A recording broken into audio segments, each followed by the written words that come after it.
Hi, everyone. Welcome back to ABTG Chat. My name is Newly, and this is my co host, Becky.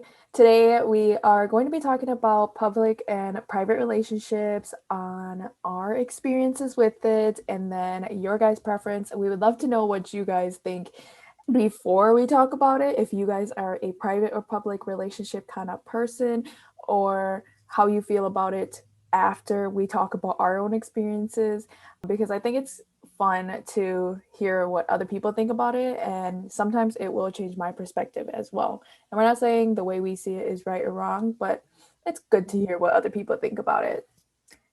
hmm and these are just like our opinions. I think we personally have pretty both similar opinions on public and private relationships, but we definitely do want to hear all of your opinions and views on your relationship. Personally, for me, both of my relationships, well, I've only had one serious relationship, but the other one didn't really count, I guess, because we weren't Well, you technically dating. had you had one defined relationship. Yeah, just a bad relationship. But both of them were private, and I would want to be shown off or show them off, but at the same time, like they almost, now thinking about it, it like sucked because I'm like, what did I do wrong for them not to like want to show me off and stuff? So it kind of sucked always having to like hide everything. I don't know, when I would talk to him, like when I would talk to him on FaceTime or like call, people would be like, who are you talking to, you know? And so I just didn't know if like I should tell people, if I should keep it. I felt like it was just toxic, like, because I feel like in a relationship, you should be able to just tell people that, like, oh, it's my boyfriend, and you don't have to go into details, you know. But I was so secretive about it. Yeah, I was never really public about my relationships at all, unless it was with my really close friends. Like, I don't, none of my siblings even knew. Not even So, me. No, I'm just kidding. girl, don't even. But okay, so I guess like the thing that I would say to you is, why did you feel like you had to keep it a secret? Because you know how you're just how you're saying right now that you feel like, oh, how come they didn't tell people, or whatever. Like, how come you feel like you couldn't tell people, or like why you chose not to tell people? I think that just falls back to me being toxic as well. 'Cause honestly, like, Well, did they yeah, I ever want to bring it be. up to you?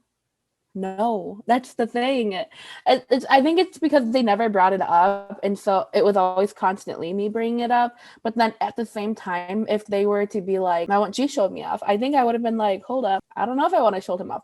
And I think it comes back to the point where I know in our previous podcasts, I talked about how I don't want to bring random guys to meet my family and to meet my friends. And it's not like at the time these were random guys, because I felt like at that time I was so vulnerable, where I forced them, or I forced myself to believe that they might have been the one. But it was never just like a instinct feeling of like, oh, like I know they're the one. It was more of like they have to be the one because we've already been talking for so long. My own fault, because I personally feel like I wouldn't have want to show them off to, because like I'm gonna be honest, I'm like friends with like my parents on Facebook and my aunt and uncles and my pastor. Like I don't got time to be posting anyone or like pictures of me and my significant other if he's not willing to do the same, and if I don't really see a future with him.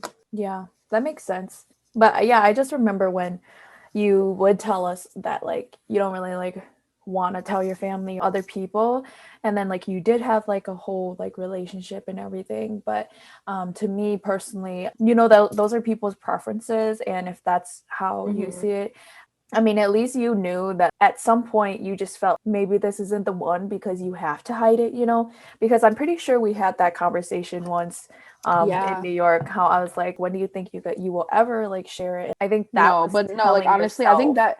I think honestly that played a big factor on why we broke up, just because I don't really care what the public thinks if they think I'm single, and or like even though I'm in a relationship. I don't know, it felt like more of a friendship to Yeah. me than like an intimate relationship. Yeah, I think there's a difference when it comes to being private online and being private with your family on it. Online, it's like whatever, like you don't owe it to anybody to tell anybody what's going on in your life. But when it comes to like the closest people in your life and you can't tell them, to me, it's kind of like a wait, like, is this real? It's Like, almost like a red flag. Because yeah, like you shouldn't have yourself. to like, yeah, you shouldn't have to really hide anyone from your family, especially if you think they're the one. So in my case, I feel like I said, I already knew that they weren't the one, but I was forcing myself to believe that they were the one. Mm-hmm. Yeah, but I know that your relationship was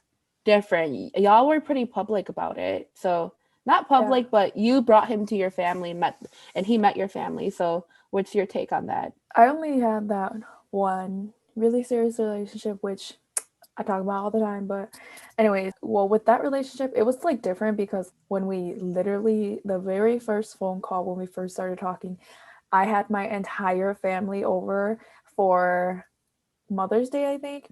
And it was literally Mm-hmm. like the night before Mother's Day, and everyone in my family was over.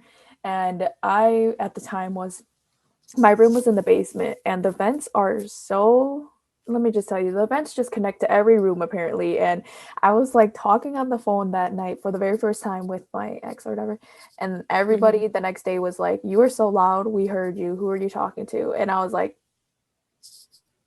okay, well, here's the case, y'all. Because like Yeah.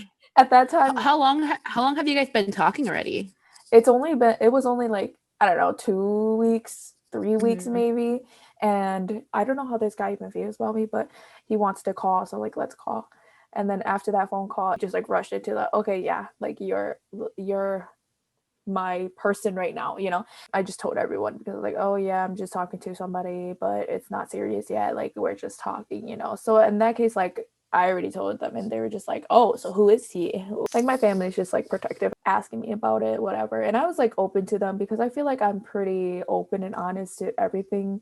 So to me, sometimes I do overshare what's going on in my life. So I think that's the part where it can be dangerous, or like it can hurt myself in a sense too. Our relationship was public after that.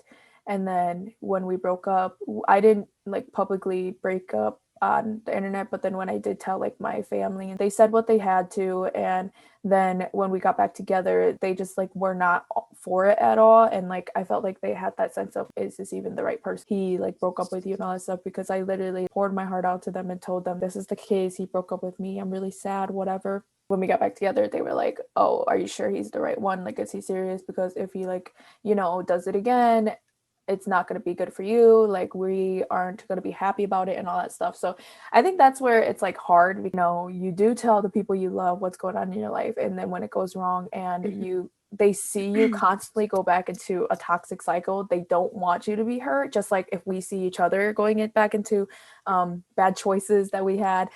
But yeah, that's the hard part about it. Even though we posted on social media and our families knew about it, like how I was saying, there's a difference between being public and private within social media or online versus like your family and stuff like that. The biggest issue that I had was I was like so convinced that this was the love of my life. I literally would post all the time about him because that's just how I am, you know, like I post a lot of things. Whenever like it came to him, he never posted anything at all. And I would be like, "Oh, how come you don't post me?" as a joke, but he would just, because I don't need to post anything to show my love. And I understand where people come from when they say that. Okay, yeah, like maybe that's just your preference and that's fine. But when you know that you're not that kind of person and you want to be shown off, don't tell yourself, oh, it's okay that, you know, they're treating me like this, because then you're just Yeah, hurting yourself. I think it comes back to like our first couple podcasts we talked about of like love language.